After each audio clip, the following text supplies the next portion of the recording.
Affairs to order. It is February 4th.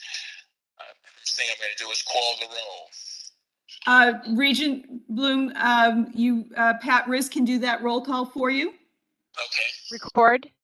Are we live? Yes. Okay. We are live. Good morning, everybody. I'm going to take the roll. Chair Bloom.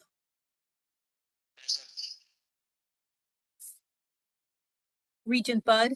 Here. Regent Howery. Here. Regent Porth. Here. Regent Sisenker.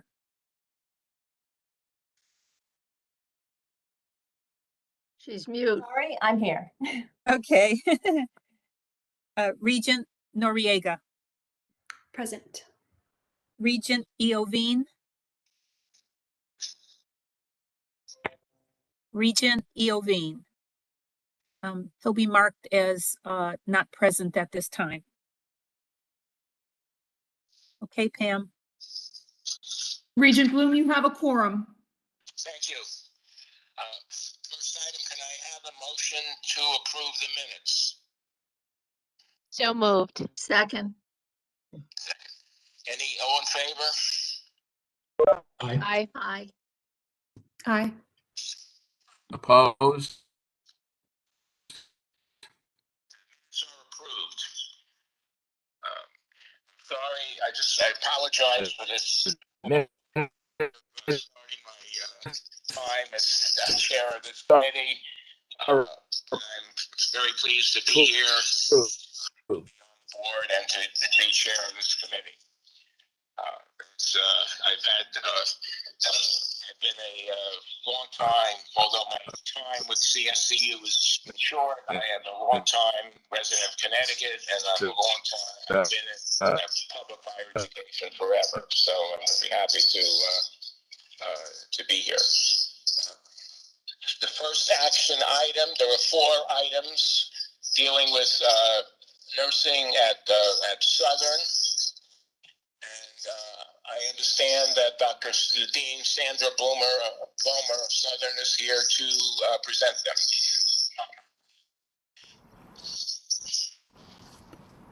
Hello, everyone. We are really here with a very quick action item, and that is to correct something that we did a few months back. Our nursing programs at the master's level have both a degree program and an adjoining postmaster's certificate. So for 2 of those programs, the nurse leadership and the clinical nurse educator, we want to just correct the modality to indicate that they are fully online.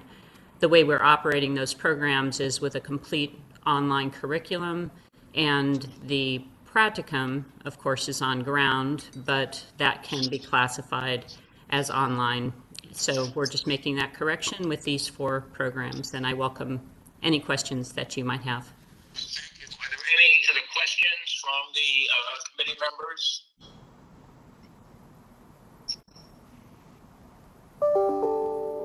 Questions from the committee members? There are no hands raised.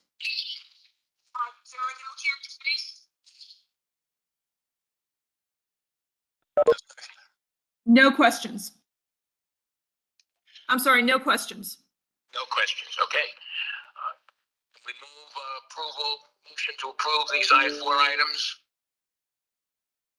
So moved. Second. All in favor? Aye. Aye. Aye. Objections? And the items are approved. Item 5, master's degree in marriage and family therapy, also to be presented by Dr. Bomer. Any objections?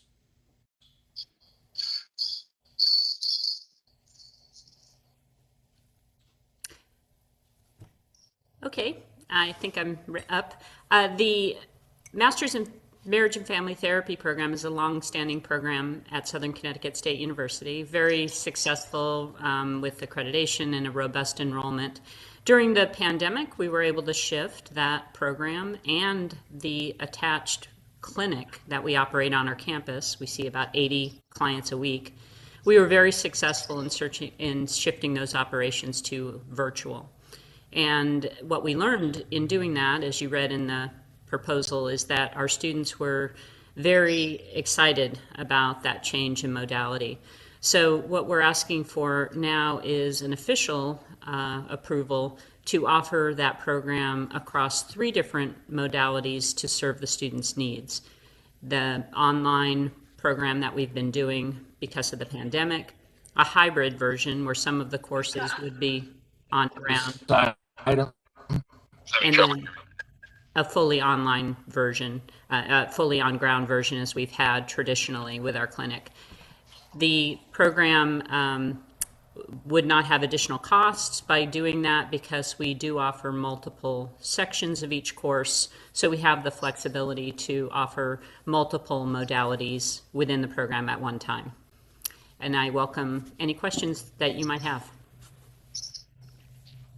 Did we take a motion on this yet? We didn't. I so Did moved. not. Not yet. Okay, no, I didn't.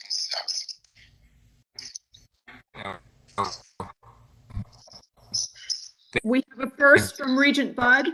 Is there a second? Second. Second. Pam or Pat, do you have the ability to mute Ira on the WebEx? I think that might be causing some of the feedback. I see that cutting in and out while Ira's on the phone. I think that's providing some of the distortion and feedback.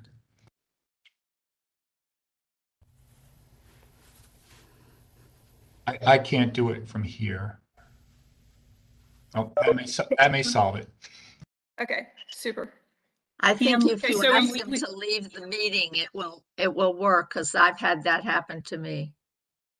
Just click leave Okay, meeting. we have a first and from Regent Bud, we have a second from Regent Worth. Any comments? Just that this seems like a really smart change on behalf of our students, and thank you for bringing it forward. Agreed. Agreed.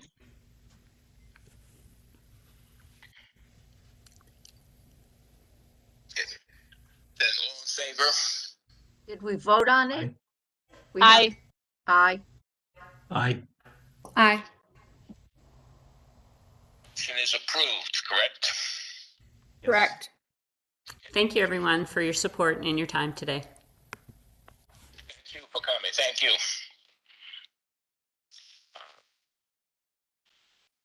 The last item is the second BA, BS, Spanish, secondary education in Spanish from Western.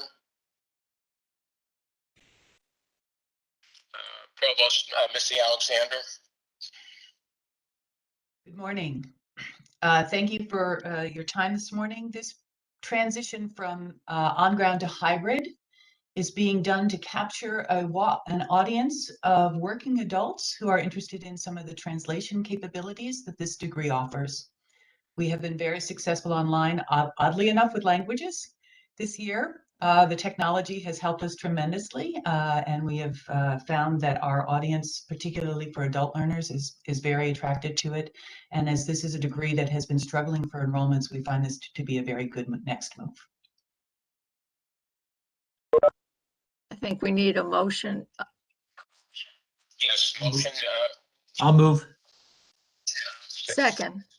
Second. Questions? Questions of Provost Alexander?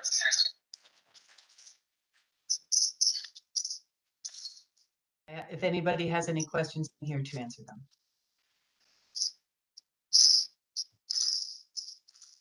No questions? Okay. All in favor? Aye. All in favor? Aye. Aye. Aye.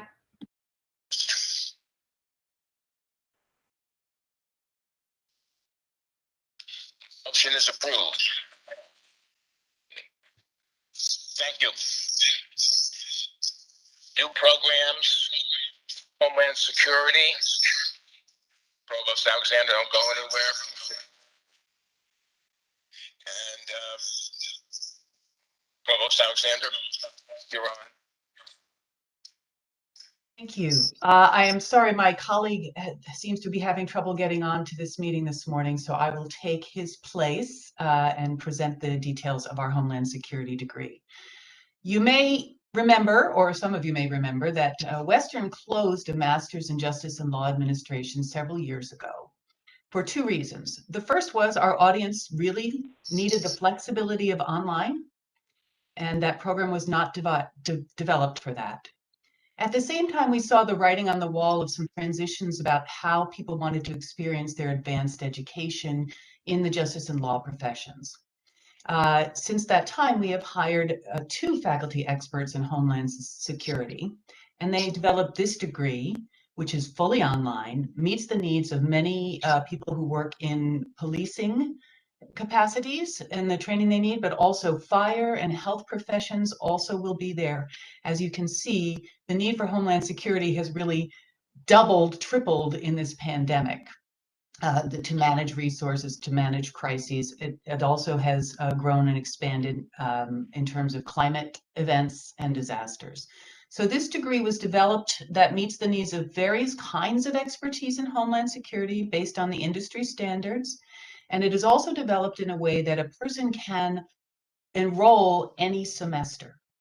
So we are leveraging efficiencies so that they can come in if they want to. Summer they can start, fall, winter, spring sessions.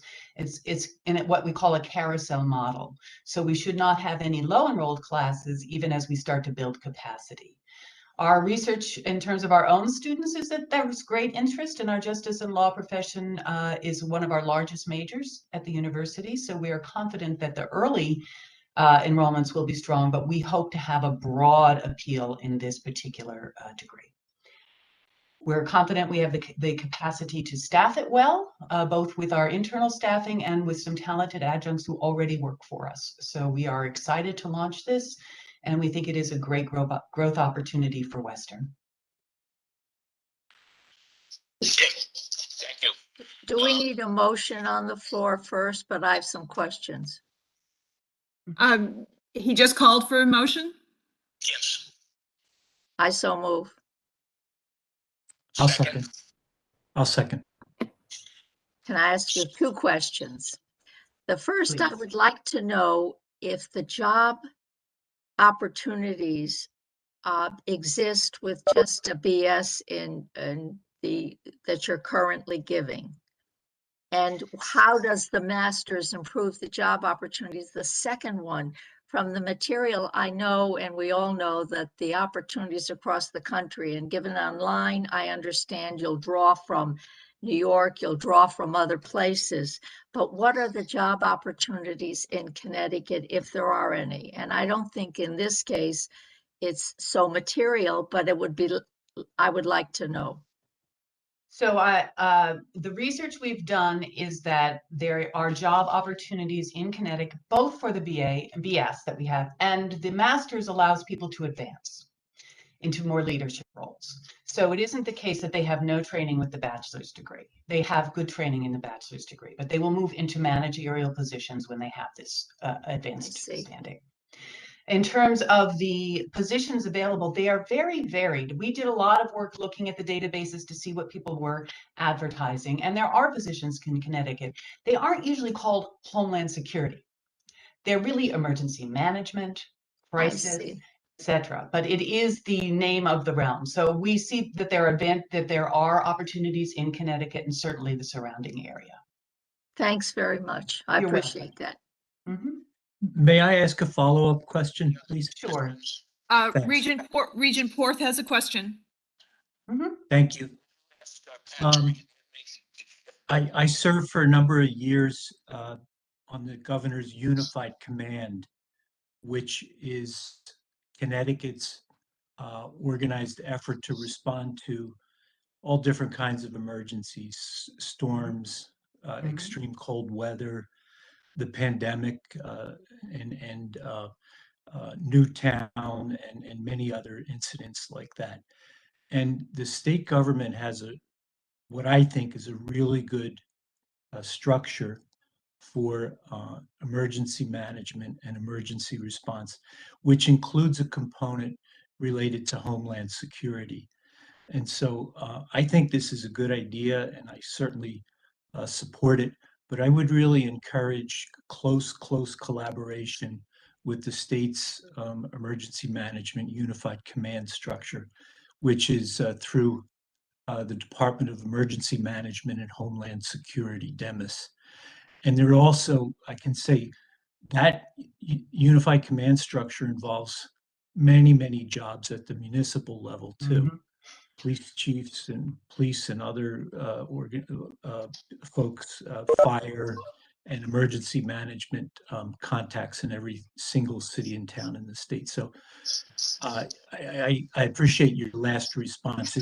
It goes well beyond Homeland Security, and it is certainly an important public service and a need in the state, and with the potential for some pretty good jobs, I think. So thank you.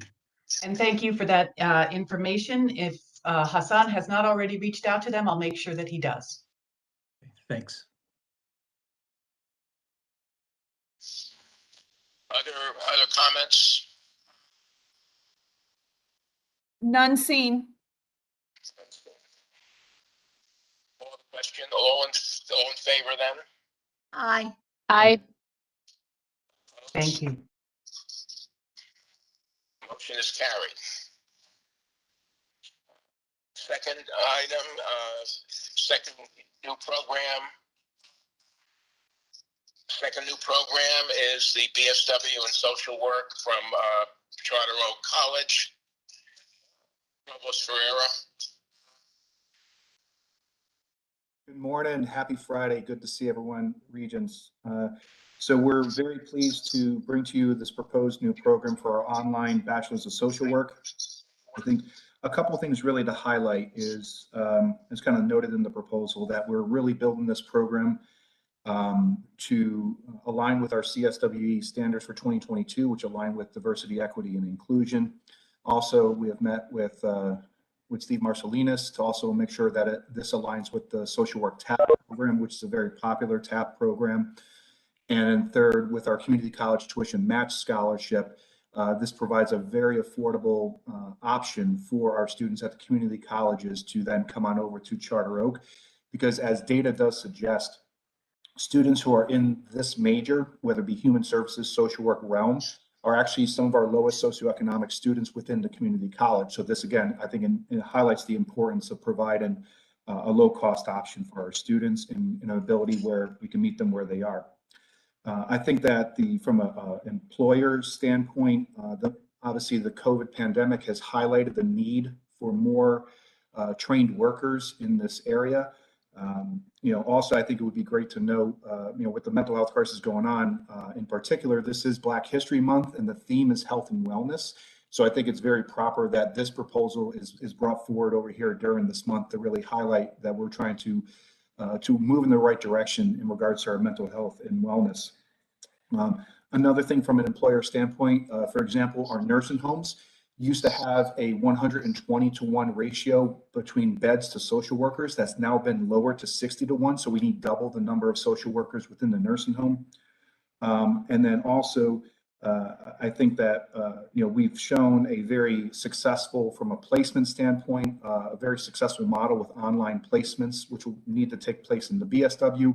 Our very successful online BSN program shows that we've been able to do a successful online placement. In fact, we had a conversation just last week with the CEO of Wheeler Clinic.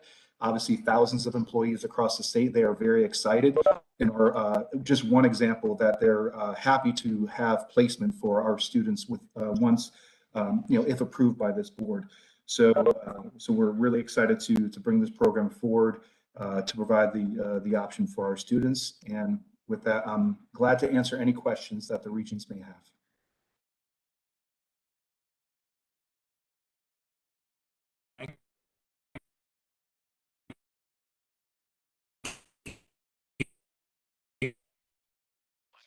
Move the proposal.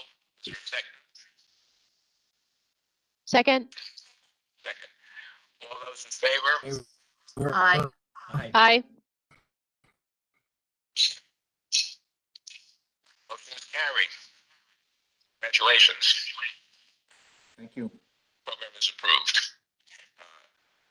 Last program, new program is Music Therapy BS from Southern. The Dean of Liberal Arts, Dr. Craig Havlock.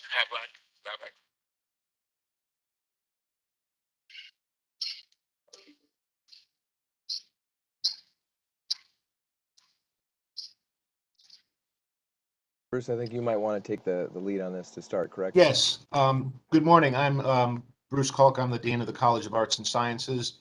I'd like to make a couple of remarks before turning it over. I'm joined today by Associate Dean Craig Levac and Dr. Josh Groffman, who's the chairperson of our music department.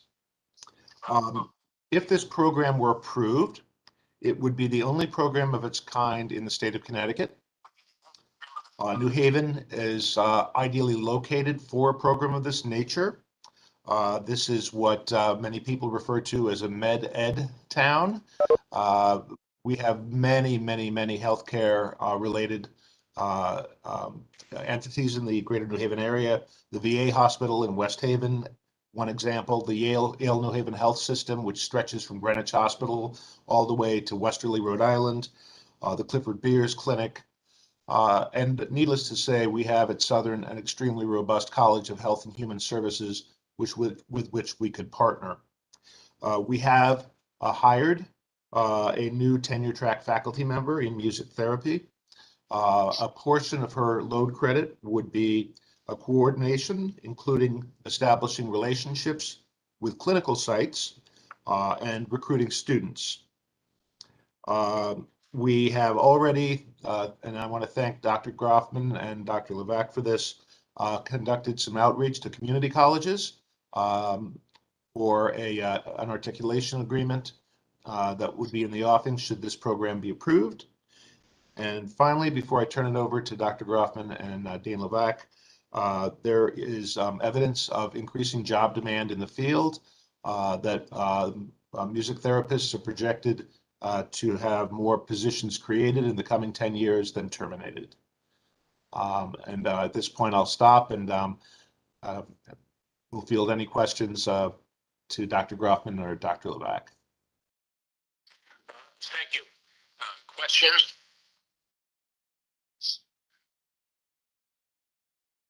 None seen. Will the motion to approve the program? Wait a minute. Did you We ask have- for questions? I couldn't hear. Yes, Ira. yes, we did. I want to ask a question. Thank you, Avia. I wondered, I was waiting till if anybody else was going to make a presentation, but you mentioned institutions in New Haven.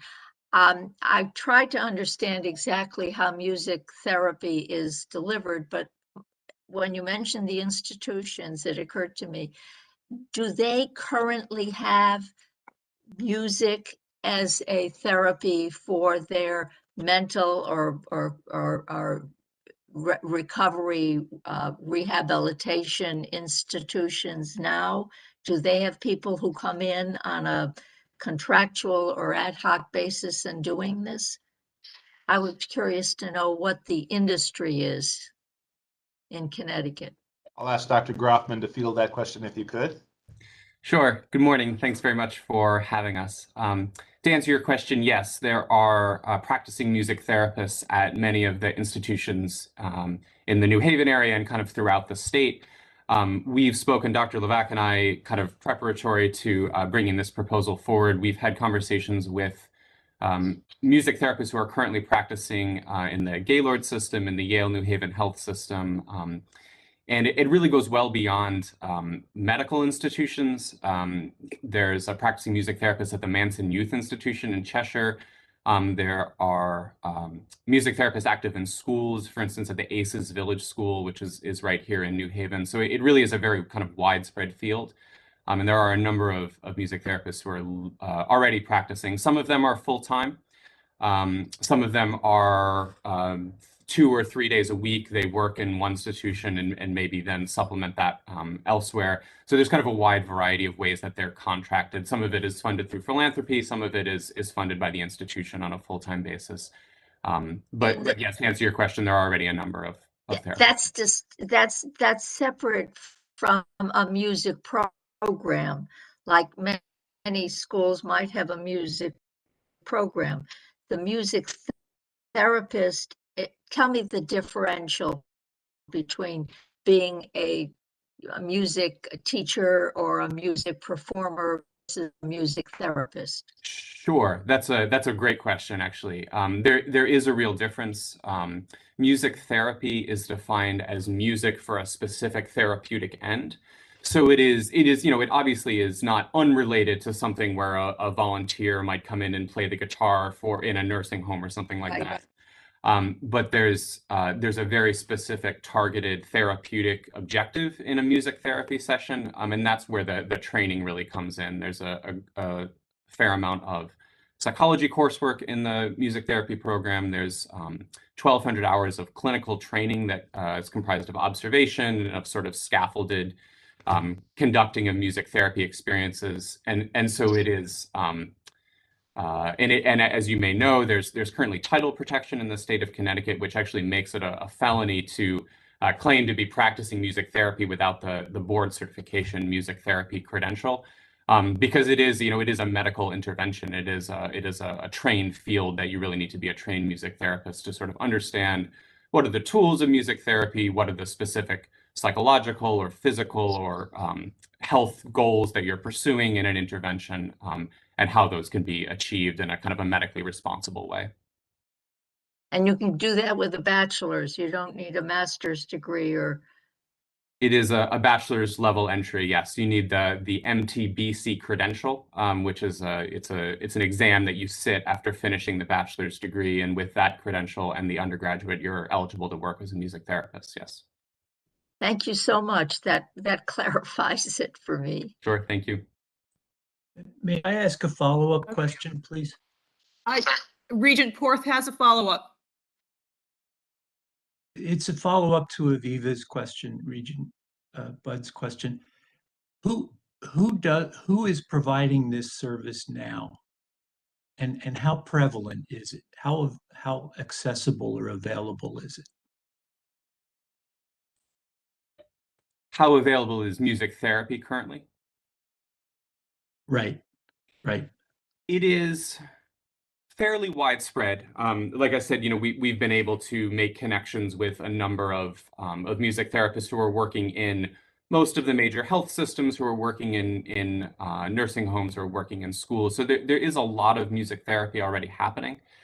That said, it's our reading of the situation is that it's a field that is growing, and there's sort of increasing recognition that it is a valuable addition to other sorts of health services.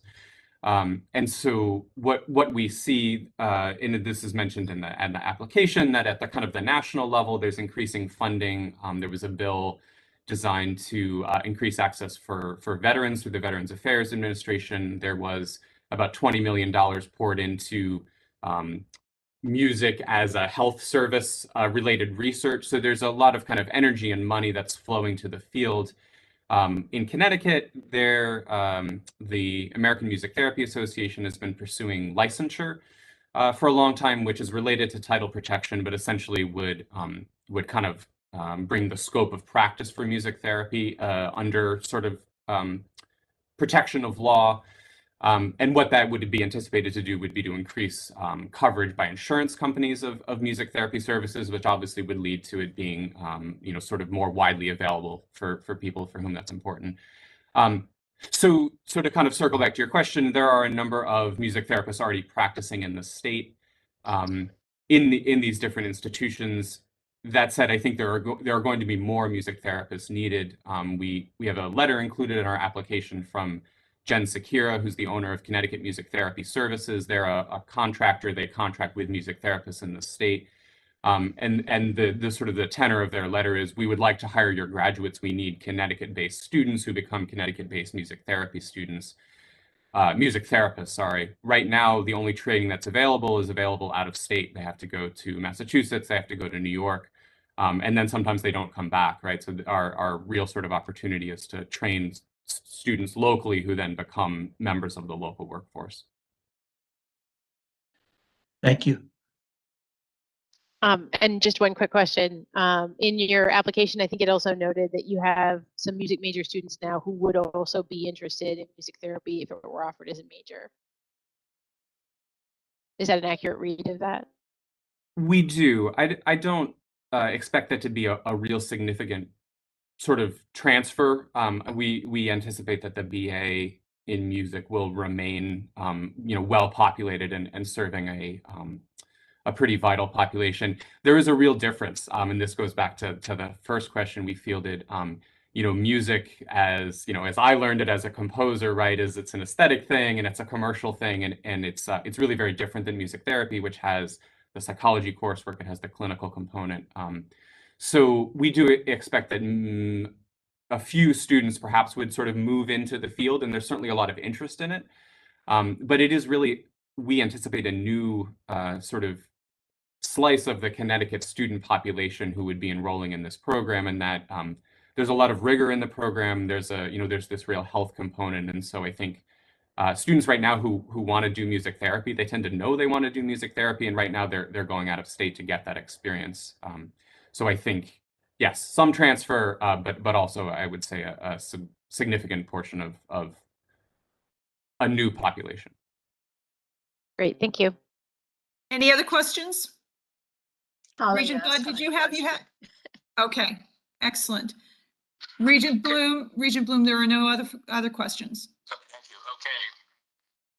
This item, is there a second? Second? Thank you, Regent Howery. All in favor? Aye. Aye. Aye. Any opposed? Motion is carried. Music therapy BS is approved. Thank you very much. Thank you. Thank Thank you. you. Thank you. Next item is the Connecticut State Community College aligned degrees and certificates. I'm going to ask our assistant provost, Ken, to take up at this point. Thank you, Chair Bloom. So good morning, everyone. Connecticut State Community College seeks approval of a set of aligned curriculum for the college. This set of programs and courses represents countless hours of work by community college faculty and a very dedicated team of alignment managers. I'll repeat from last time that special recognition should go to Fran Rosselli, Dr. Fran Rosselli, who is now the Interim Associate Vice President of Academic Programs and Curriculum here at the System Office, and her team of alignment managers who have really worked tirelessly to get this done. So I'll hand it over to you, Fran. Thank you, and good morning, everyone. It's a pleasure to be here again before you. If I might, I'd also like to introduce Amy Fest, who is the new Interim Associate Vice President of Academic Programs and Curriculum for Connecticut State. And you all know Mike, and Amy and Mike are going to be taking over EPRC. So you'll be seeing them in the future, and I don't know if they want to step in now as well. My pleasure to present for your approval the 15 degrees and certificates in your packet. As a reminder, these are all aligned versions of previously approved programs, and they're currently being offered by at least one or more of our 12 community colleges. The process for aligning and transitioning these programs to Connecticut State is detailed on page 106 of your agenda packet. You can see that it is quite lengthy. And the goal of this process is to assure that all of our Connecticut State programs are consistent with board policy, that they include, for example, the CCS 101 class and the Connecticut State General Education Core, and also to align the existing disparate program requirements into a single set of coherent requirements. The proposals before you represent the work of just over 30 faculty, all full-time faculty and program coordinators, and some of whom have been collaborating for well over a year on this work. Thank you.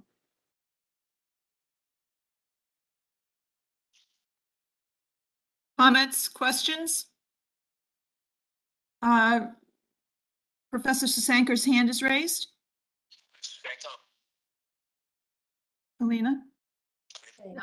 Hi, so I just want to just insert into this conversation just because we're going to be seeing packs of these programs and courses coming through for the next few months.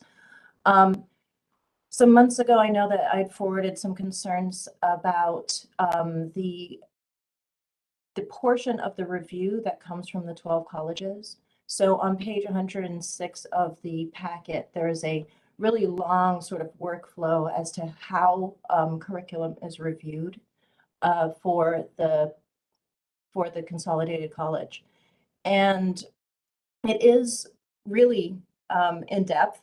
However, it's impossible to get through all of those stages at the level of sort of detail that is necessary. And colleges have given some feedback that they just can't get it through. And the reason for this exceptionally long workflow is that the decision was made to not have a shared governance structure in place for the consolidated college through this curricular process. So I just want to flag the fact that, you know, this concern has been forwarded. And I think we'll have something maybe from FAC in writing for our next meeting.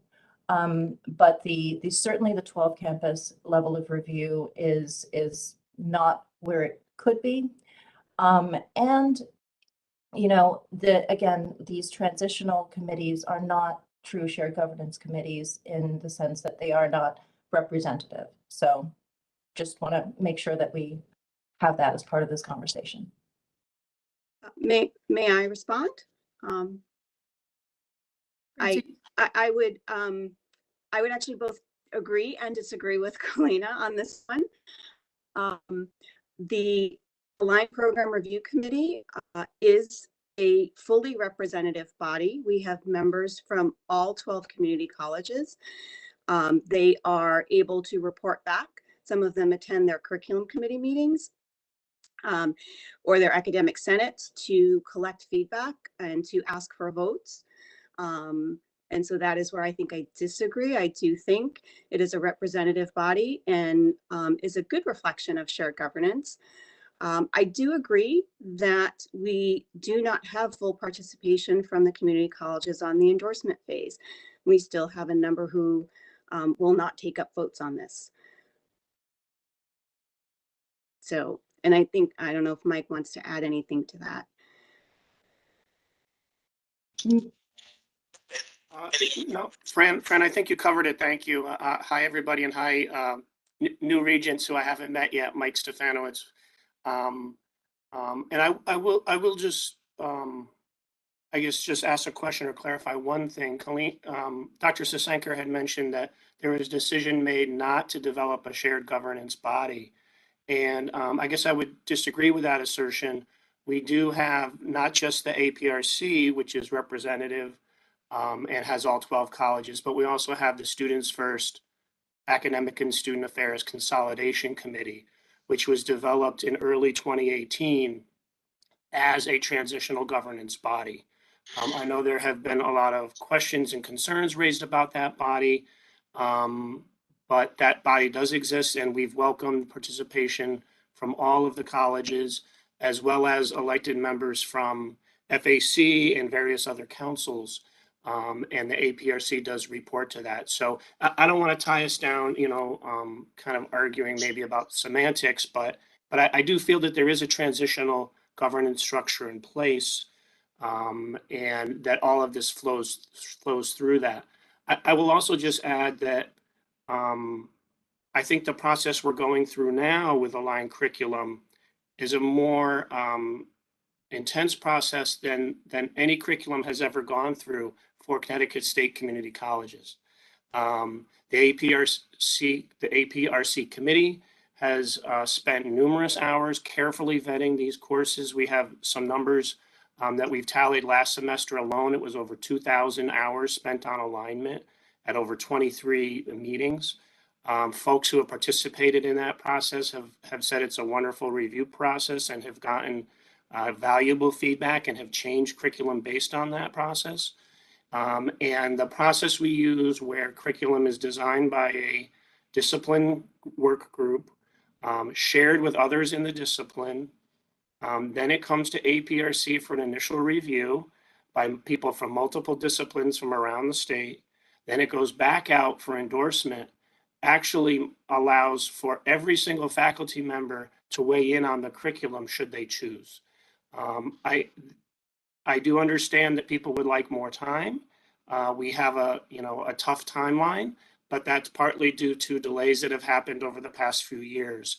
But the board has given us a timeline of opening the college in fall of 23. And when we work backwards from that opening date, things get very tight on time. So I'd just like to add that. And I don't know if Amy, AVP Fest, wants to mention anything. She's been a member of APRC, so she can also speak to that, as well as an academic dean. I will for 2 seconds, Mike, and thank you all for having me here today. I have been on both sides. I've been at the campus level as a faculty and as a dean and seen the curriculum vetting process. And I've been on APRC since it was first created. And I can absolutely say that the feedback, the quantity and quality of feedback and the opportunities for feedback far exceeds anything that happens on a local campus level. The amount of times that people are asked to come to the table and provide input is extensive.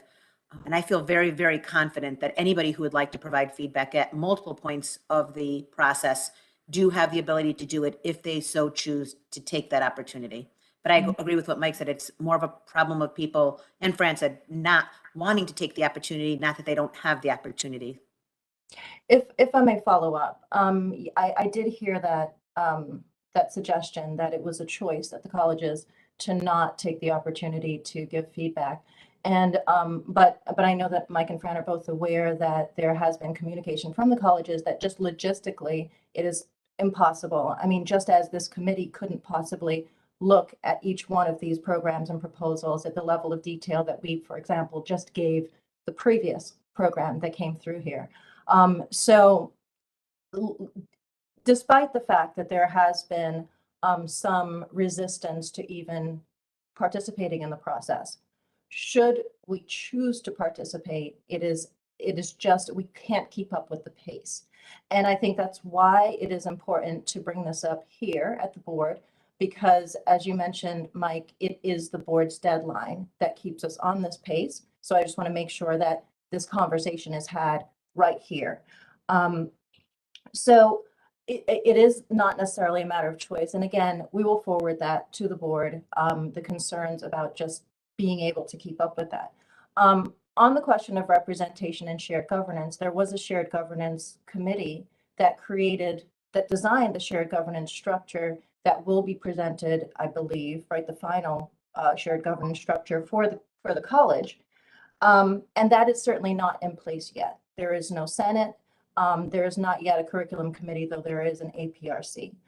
And there is thought given to the composition of the curriculum committee in the eventual college that really hasn't been able, we haven't had that structure. In fact, I don't know who has approved that structure as the shared governance structure for the transition.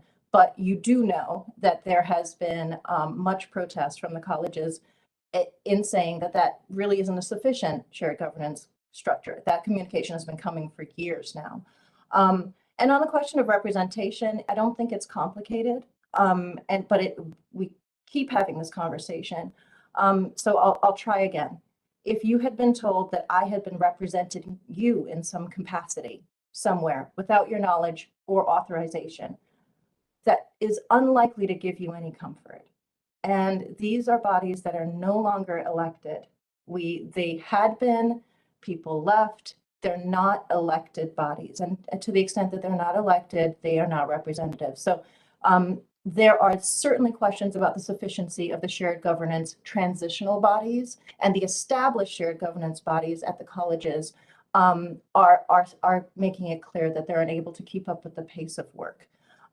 So it's just, I hope we have that on the record, and that we consider, whether we're confident in what has moved forward. Thank you, Kalina. Any other questions? Andy, you want any last comment? Dr. Kluznik, any last comment? None from me, thank you.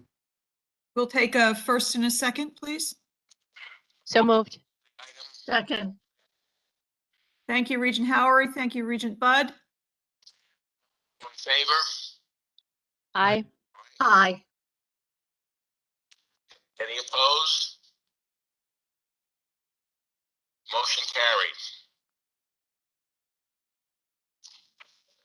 Thank you very much. Have a good day, everyone. Thank you. Appointment of CSU Professor Provost Alexander, you're back. Yes, I am. Thank you. It is my pleasure to present the nomination of Nita Connolly for this position.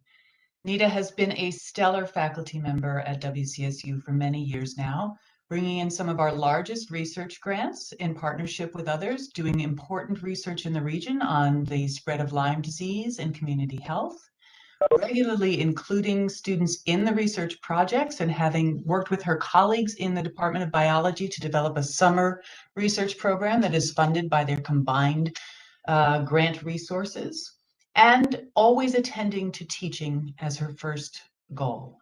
Nita came to me several years ago wanting to participate in some of the new training for STEM education, working towards diversity.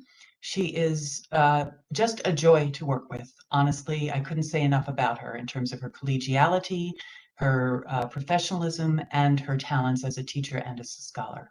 We're happy to move her name forward.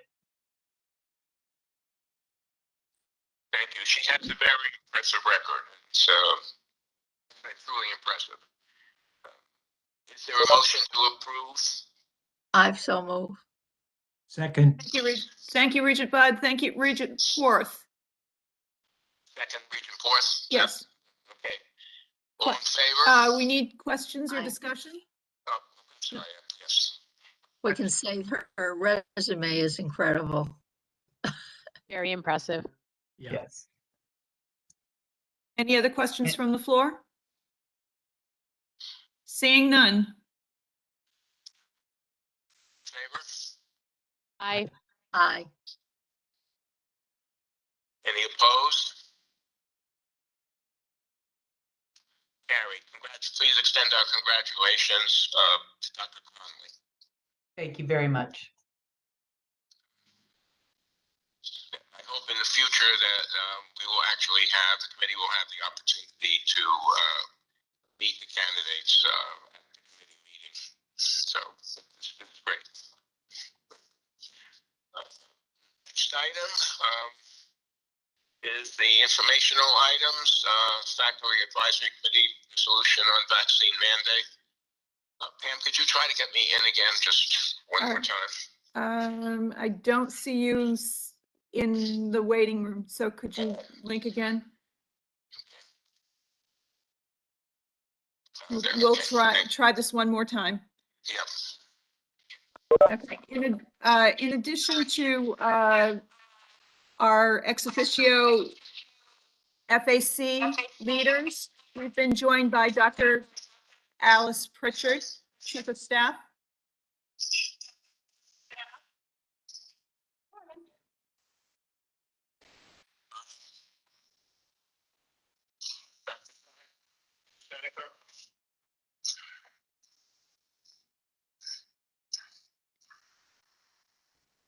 I can see Regent Bloom. Hold on a second.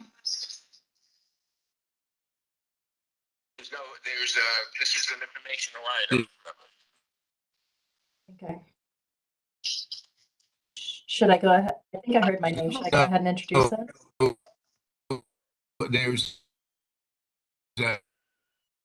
This is an informational item. Regent Bloom, you've just fallen off the call again, so we're going back to the phone call. How would we like to organize this item? Is Dr. Kluznik going to kick us off and hand it over? He's shaking his head.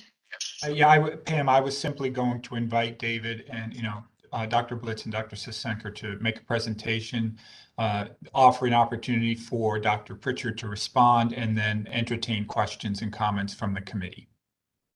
Sounds like a plan. Dr. Blitz, Dr. Sisenker, who will lead us? Let me just kick it right to David. He's done a lot of work on this. I will just introduce it by saying that this board has, passed a resolution on the vaccine that reads as a sort of mandate or requirement. And our concern is mostly with the effective implementation of that requirement. So we have some feedback and yeah, David, please. Thanks. Thanks, Kalina. Yeah, I think that's important to recognize that this resolution from the FAC is in the context of the June 2021 board resolution, for which we participated with the working group of the FAC that had recommended a first version of a resolution, subsequently modified by the executive committee with which we met. So it's a question of implementation and also improvement. And I just want to focus on a number of the issues. We met recently with Alice Pritchard and Ken Kuznick. So I appreciate that. And I'm sure that Alice will talk about the comments that she made, which she shared with us and which we appreciate as well. The first aspect is the question of the educational component of the vaccine mandate. A lot of information has been provided at the college and university levels about availability of clinics, availability of face masks, social distancing, and so forth. And in some cases, those information campaigns have been excellent. I think in most cases. That's not what we're recommending an improvement. What we see is a need for more education of the students, faculty, and staff as to the nature of the virus, the nature of the vaccine, how it works, how the virus works, how the vaccine works. And then one of the reasons we identify for some student and faculty, and for that matter, staff resistance to vaccination is that they don't understand the mechanisms involved. Now, we have just at my university 3 departments of faculty capable of providing that kind of educational material. We have a biology department, we have a biomolecular science department, and we have a chemistry and biochemistry department. At Southern, there's a whole department of public health with Bill Faraklis and others who have been there for decades. And that is just talking about 2 universities. Across the system, there are dozens of faculty who could provide this kind of educational material, and we think that should be organized. And moreover, we think that the students have an important role to play, especially in the media where they are most competent and most at ease, namely audio-visual.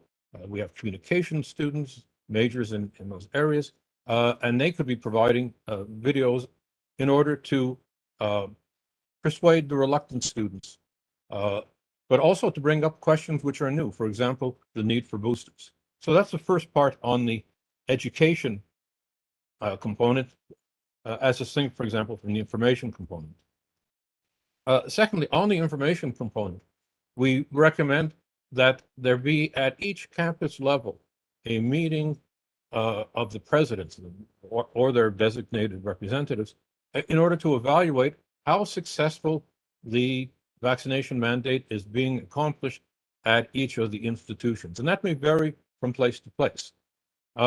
We recognize that this is not something that you can simply throw out to faculty or students at large. And so we proposed a fairly restricted group, the president of the university or the CEO of the college or their representative, the president of the university senate or of the faculty governing body at the community colleges, and the 2 presidents of the unions of faculty and staff, and one who could include, in fact, a 5th person, which we didn't mention, perhaps we should have, namely the president of the Student Government Association. And though they could look at the statistics, are they improving in terms of the week-to-week or month-to-month vaccination rates? Are they diminishing the number of non-medical exemptions and so forth? And the important aspect here is participation and perception. I'm well aware of the fact that from the point of view of Woodland Street and the system office, things are going pretty well. And we agree, things are going pretty well. But we think that they can be significantly improved by greater participation in terms of education and information, and that will improve the perception of the faculty and students of the success of this vaccination mandate.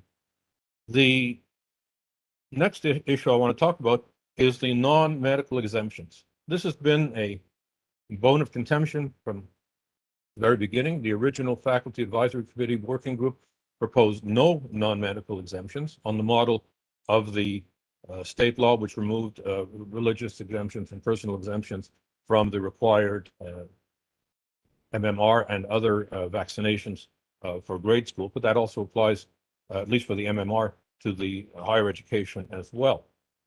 And at the time, there were two considerations which led us to recognize that we would have to compromise, although not as significantly as turned out to be the case, with respect to the non-medical exemptions. Namely, that the major vaccines still had only emergency use authorization. And secondly, that there were legal challenges. I think that was in the background. But that's changed now. But not only Pfizer, but also, as you know, at the beginning of this week, Moderna got their biologic license authorization. And one can suppose that Moderna was somewhat late because it's a pretty rigorous FDA approval, not only for the safety and efficacy of the vaccine, but also for the safety and efficacy of the production process. And Moderna, I think this is their first BLA in the United States. And so that took some time, but now both of those are fully authorized. Secondly, there was the question of legal challenges and the possibility of legal challenges. And here I would defer to Regent Bloom, who I understand is a lawyer by training. But as you know, using the Jacobson precedent from 1905 and Supreme Court affirmations of that subsequently, in the Indiana case of Klassen, which went up to the Supreme Court and was declined further consideration by Justice Barrett. But closer to home, two cases launched, one against the University of Massachusetts, the Harris case, and one against the University of Connecticut, the Wade case, both of them sponsored by the Family Freedom Endeavor Incorporated. Both of those have been turned down. So we have a different situation now with respect to non-medical exemptions. The vaccines are fully authorized. The courts have affirmed the validity of vaccine mandates. And so we would hope to see much greater progress. And in fact, we were encouraged by the November 1st email from President Chang to the effect that we wanted to reduce the number of non-medical exemptions. And it's not clear that that has happened. And that's something that we think needs to be significantly improved, both not just for the fall, but for this term as well. The last issue I want to talk about is the proof of vaccination. Now, at the universities, the Medicat software has been implemented, and students, and I believe faculty and staff, I certainly did it, have to upload proof of vaccination. But that isn't the case at the community colleges.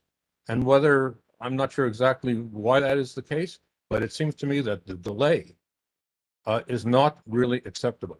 That this should have been done, sufficient funds were made available through here in the hundreds of millions of dollars, that even if there is not a single banner database for all of the community colleges, something that I suppose which one consolidated community college would eventually have, nonetheless, there are information technology means of implementing software in order to provide that to all of the community colleges. And I personally found it somewhat surprising that that wasn't the case.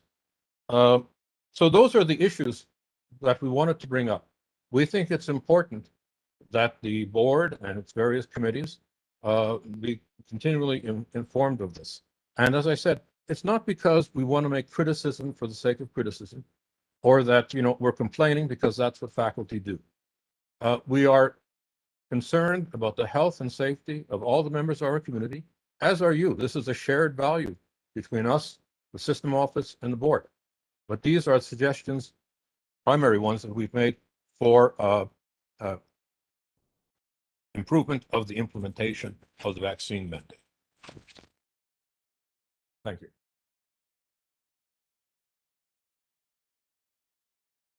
Dr. Pritchard? I was just saying, should I jump in? Yes, I please. Thank you.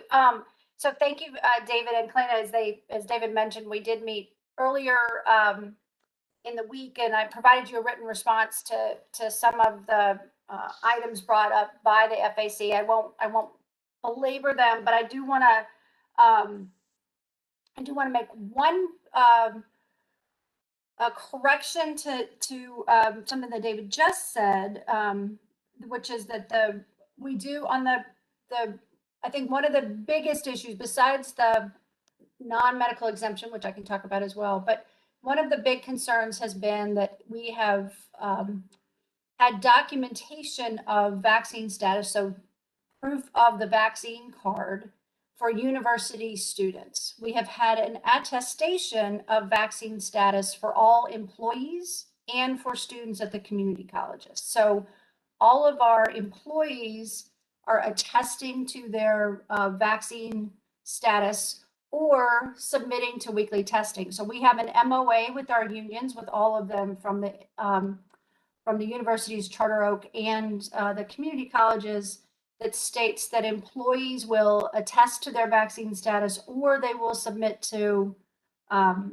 weekly testing. And so that's the case for employees. And then for the community colleges as well, we have an attestation of their vaccine status. And I will just say we differ on this point, and I have repeatedly had this conversation with campus leaders at the community colleges.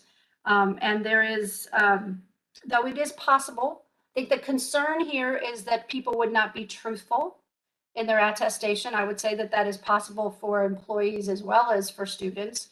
But we felt that that risk was low, and that if it was reported that students had violated that or had falsified their attestation, that would be a serious offense and would be taken up by the code of conduct. So, I think the community college leadership had felt comfortable that their students will be truthful in their attestation as they expect their employees to be as well. And we are, for future, should this be required in the future, and I think we'd all be very happy if that was not the case, that we would, as we are building an updated banner system for our community college system, that we would have the ability to upload proof of vaccine. At the moment, it's a bit of a manual process that would be very cumbersome to implement in that way. So trying to find a better way moving forward. So I wanted to make that point on the attestation. I mean, again, hear the concern and have, again, I think we have a difference of opinion on that one. If I could speak to the non-medical exemptions for a moment, they did, President Chang did ask every campus to go back and review the non-medical exemptions that they provided in the fall, and they did that, and they did bring those numbers down. We have not printed that bit of data. We could certainly do so if that would help, but in those cases, as David suggested, it provided an opportunity to talk to students about the virus and the vaccine, and to reject exemption requests that they did not feel were valid. And so, again, those numbers have come down in the spring. And again, all of those students, if they are granted an exemption, are required to test weekly. As again, are employees who do the same thing. So we have employees who also have non-medical exemptions as well as religious and medical. So we're trying to also be consistent across our students, our faculty and staff as we move forward. Sorry, just two more quick things. There have been meetings on campus. Again, here the suggestion that the open forum may not be the only way in which information could be shared and questions raised about implementation. And so I'll be happy to take that suggestion back to campus leaders and their COVID coordinators. I do know that there have been some union meetings at the university level, but again, that consistency across institutions we can certainly promote. And lastly, I just want to thank David for clarification. We have had a lot of materials available on campus around our mitigation strategies. Again, the wearing a mask, doing social distance, washing your hands, getting the vaccine, all of those wonderful CDC and other things are up on our campuses. What he's clarified for me, which is helpful, is that what he's really looking for is an education campaign on the virus and the vaccine itself. And we did do some of that in the past semesters through a Department of Public Health program called Trusted Messengers, where we had hundreds of people involved. But the state has not yet renewed that opportunity this spring. And so we, as David suggested, may turn to local leaders on campuses to help in that regard. But appreciate that distinction that we've had informational materials on mitigation, but not as many on the virus and the vaccine, perhaps, except for to tell people to get the vaccine, which we've been doing quite regularly. I believe everything else I talked at length about in my written response, so I don't want to go back through all of it, but happy to answer questions. And I see that Regent Bud has a question and that Dr. Shashankar has a question. I don't know if I should call on people or if somebody's running this show and I should just sit back. Kalina's first. Oh, I'm sorry. Okay. Please, Kalina, go ahead. Thanks, Aviva. So I just wanted to clarify that our recommendation was for students and employees, with the understanding, of course, that you'd have to work it out with unions and so on. So, this was pretty universal, and I understand the need to keep it sort of the same across the board. Fully support that. And then as for clearly there's a disconnect, right, between the concerns that we are expressing about the need for actual proof of vaccination versus just the attestation. And I think that speaks to the sort of need for what we recommended in terms of including campus senates in these conversations, so that there is some input from the people who are spending extensive amounts of time, right, with students and with each other, to kind of give feedback as to what we would prefer and how we'd feel more safe. So I just wanted to, yeah, I think that's it. Regent Bud? Yeah, on the community college student level, I understand. By the way, let me backtrack. As to the attestation and testing, I think all of us know that that's not really the best alternative we'd like to see happen. I know there's union issues in forcing people to get vaccinated to keep their jobs and so forth. I wondered if the unions would accept what is it called, a spot check. In other words, you don't check everybody's CDC card, but there's always a chance that if you attested improperly and you don't have your card, maybe you're checked and you got caught. I was just throwing that out. I don't know if that's an option. But with respect to community college students, what exactly, David has said that they're not registered, and what do we do with the community college? I know it's a huge number and they don't live on campus, so it's not quite as rigorous, and you have a mask mandate, so that's pretty protective. Like I go into the supermarket, I don't know that everybody's been vaccinated, but I wear my N95 mask. What do we do versus what might be available both practically and from a whatever regulatory way? Dr. Pritchard? Thanks, Pam.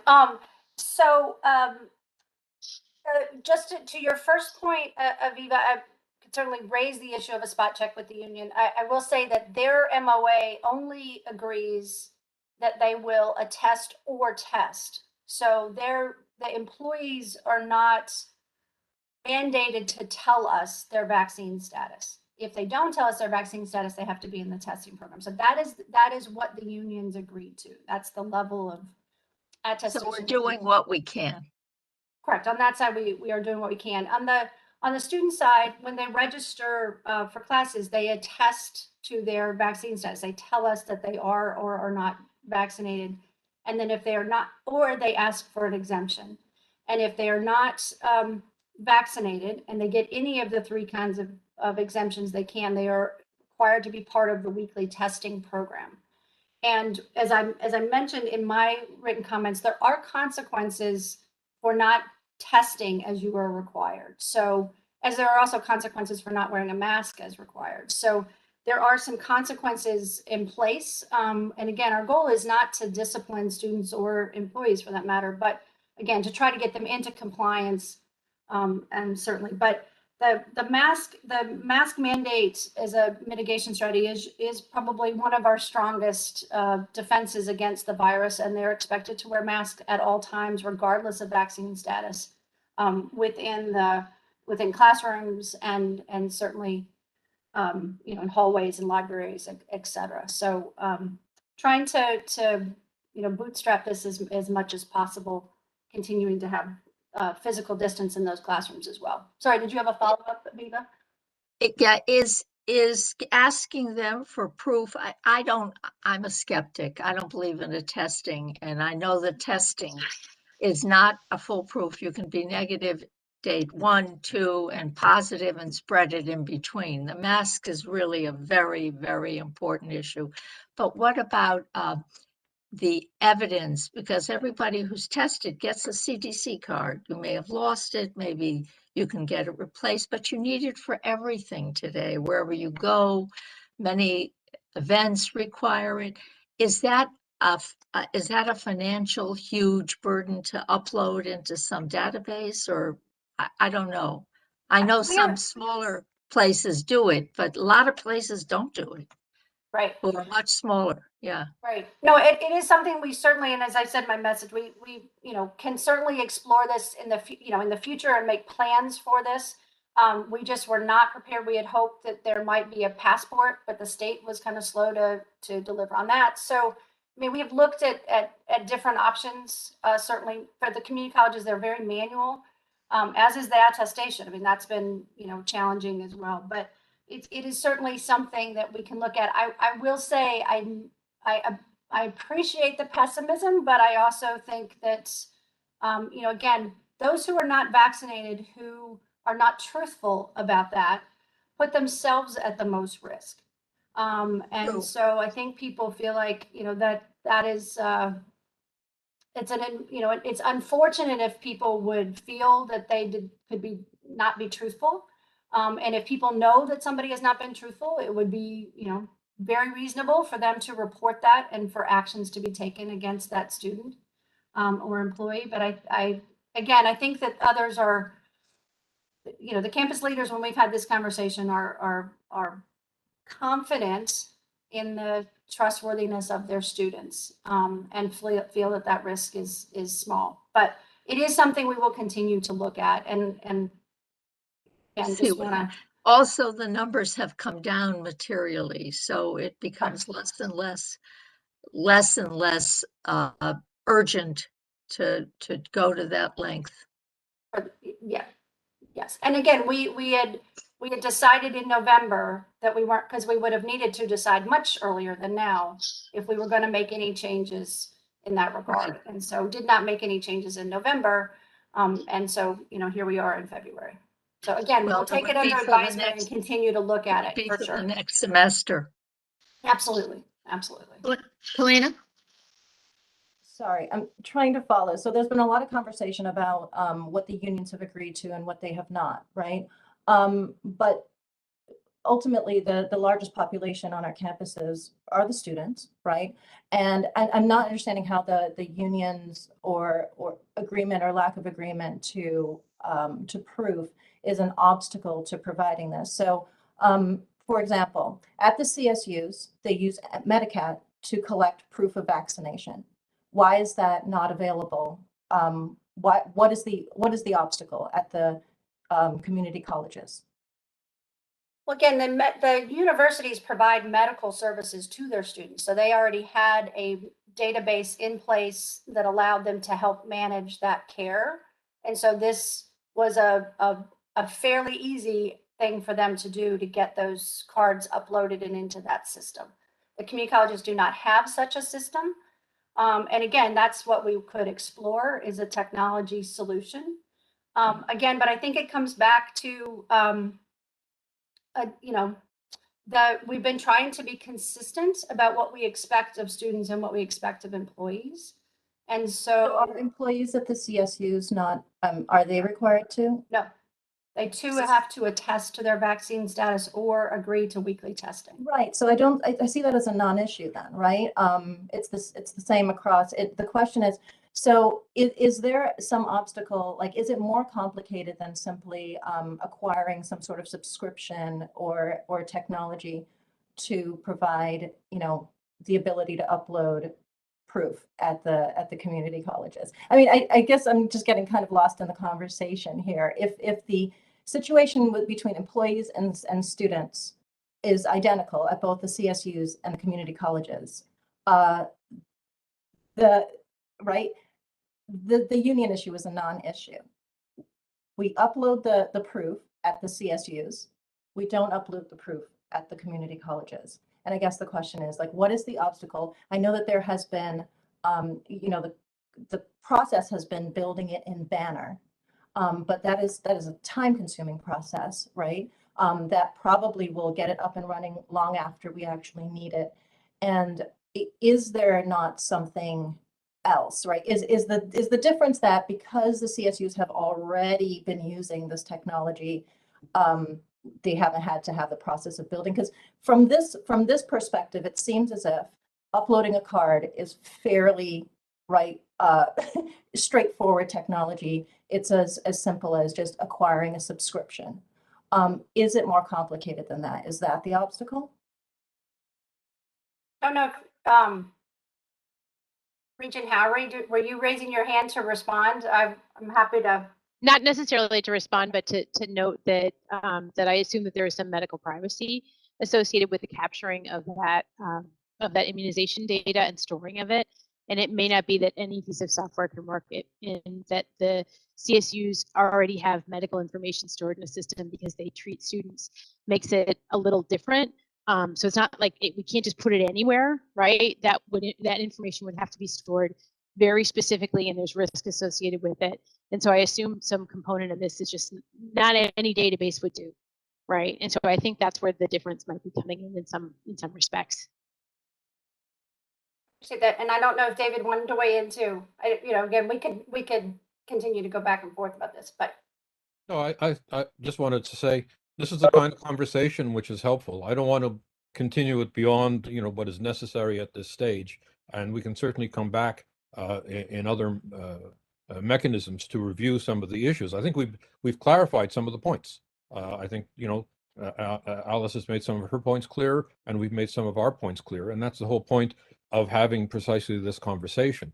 I just want to say, for the point of view of the FAC, when we made our recommendations, it was to apply uniformly to students, faculty, and staff, irrespective of what the unions may have negotiated with the system office. We wanted it to be across the board for all those three categories.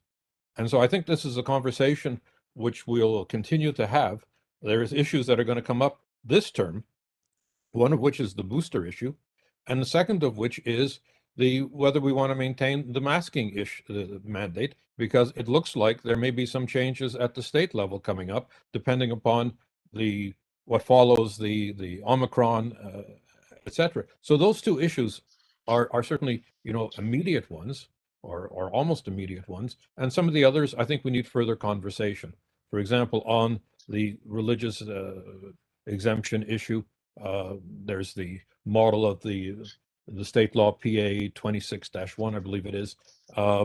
There are also the model of what Yale University has done, which is to allow students who have strongly held religious beliefs to apply for an exemption, but they have to upload a statement from a minister of their faith which supports them, and they are then called in for a meeting where there's a discussion of the medical and the moral implications. And so they have an opportunity to change their mind or to be turned down. So these are some of the models that I think maybe we should be looking at. There has to be consistency across the board if there are going to be criteria for example, the non-medical exemptions. But again, a conversation has to continue on that matter. I think the discussion has been continued today and will continue further. Several things here. this will be, it has to be a continuing conversation. But there are precedents, and there are other institutions. In fact, yesterday I was at a webinar meeting involving the same types of issues. The question of the religious exemption is tricky. It goes all the way back to conscientious objectors during the Vietnam War, which you may not remember, but I remember these issues being ancient enough. It was the same sort of, it was exactly the same sort of issue that you mentioned in the faculty statement. But these are issues that we have to deal with, and the masks, the administration will have to, we'll have to see what seems appropriate for the university as opposed to what the state. We have to see what has to be what's appropriate here. I think if I may, I think we've covered. I think the points are on the table, and the conversations I think will continue with the resolution we had. The resolution from June, I think, gives maximum flexibility to address the issues as they come up. So, unless there's some other comment from one of the regions, I think we have. I think for the moment we can wrap this up. And that will close this information item. Are we going to just finish up the rest of the agenda? I wanted to see if there were any more comments from any of the other regions about this. I see no hands raised. Okay. So the rest of we have the sabbatical leaves and the below threshold items. So Professor Blitz, thank you, and thank you, by the way. Thank you, Kalina, as well. Sabbatical leaves noted, and the below threshold items noted. If there are no comments, as we entertain a motion to adjourn. I so move. Thank you, Regent Budd. And a second? Second. I'll second. Thank you, Regent Porth. All in favor? Aye. Aye. No opposed to adjourning. Did you approve the Thank you. sabbatical leave? I'm very sorry about the connection issues, and I'm looking forward to a meeting where we have a smoother operation the next time. But thank you all, and I think we accomplished a good deal. So thank you all. Thank you. I thank everybody. Yeah, just Thank you all. point of order, David, that the sabbatical leaves are not an action item for the ASA. They're just an information item. Okay, thank you. They're not an action item, correct? Thank you. Thank you. Bye-bye. Recording has stopped. Live stream has ended.